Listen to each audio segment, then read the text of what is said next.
he took me to an extraordinary literary club, and he outdrank me even then.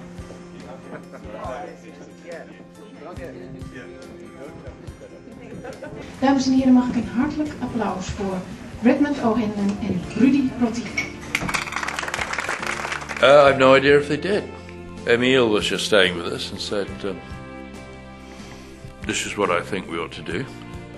And Rudy is going to come and stay with you. And you can go out to the pub every day and talk. And all your drinks will be paid for. And I thought, wow.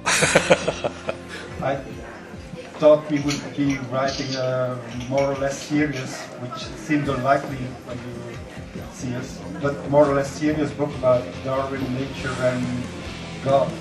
But then I thought, well, we'll go, we ought to go and see all these places that I've never been back to, if it's meant to be some kind of biography.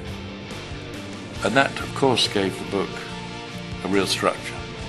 We suggested that we go on a trip instead of sitting together and talking about serious subjects. We went on a trip to the countryside, South England. So at the end of the evening, I couldn't believe what he had told me about the places where we went. But there seems to be nothing about Darwin in it. Well, I hope that the whole book is informed by Darwin.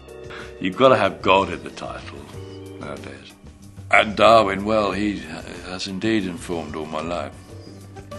And, well, nature, that's the only nature. Natural history. The intricate stories of the lives of animals. That never, ever lets you down, but it has to be really informed by real knowledge. Let's have some details. I mean, like this, for instance. That's one marvelous story that no religion can possibly match. If you're in the Amazon and you've had too much to drink, and you think, well, it's Rio Negro, in you go. But it's an Amazon tributary. And bad luck. Because, of course, if you had too much to drink, you can take a pee as you swim around. Now, this little thing, don't know if you can see that, the toothpick fish, the candiru, it locks on to the stream of urine like uric acid, swims really fast. It's got one big packet of energy that it can use once in its life. So it's got that. And it gets straight into your urethra, swims up, puts out 6 retral spines on either side, and does a half turn and stays there. Now, the pain apparently is spectacular.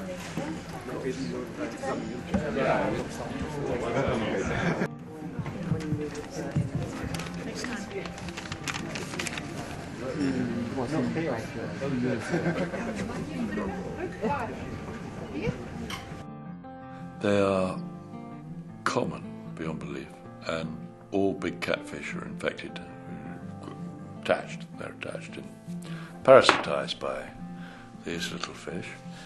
So it's a true story, and you have to either find the Yanomami, if you're lucky enough to be near, who are the only people who know which fruit is bitter enough. I mean, it makes you very, very ill, but it ejects this.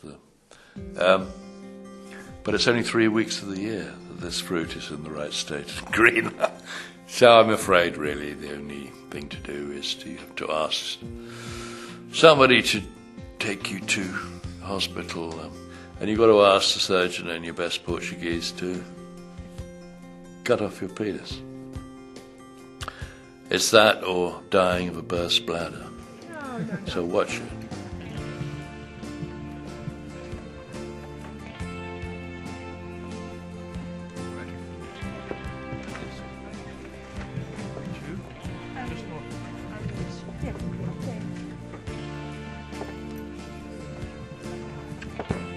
Well, it's nature and Darwin. How did that evolve? What an extraordinary thing. I mean, of course, it doesn't want to be in your penis. Well, it might want to be in your penis, but it's really after a big catfish and hang onto the gills or the cloaca and feed on whatever's the catfish can provide. And how did that happen? Well, it must have taken a long time. Now, in terms of Darwin, geological time, empty space, vast, wonderful stretch. The imagination is broken out of its religious prison. You don't find these little fish even in Africa. Why do you find them in the Amazon? Answer: because it's the oldest river system, not where it is now, but it broke off from Niger. So the headwaters of the Amazon really is the Niger, and then as that continent broke away, moved across the tectonic plate, up came the Andes.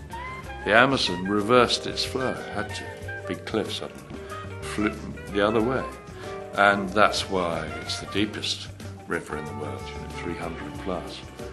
And there's been so much time for parasites to evolve, all kinds of nasty things in the river, whereas in Borneo you can jump in with impunity.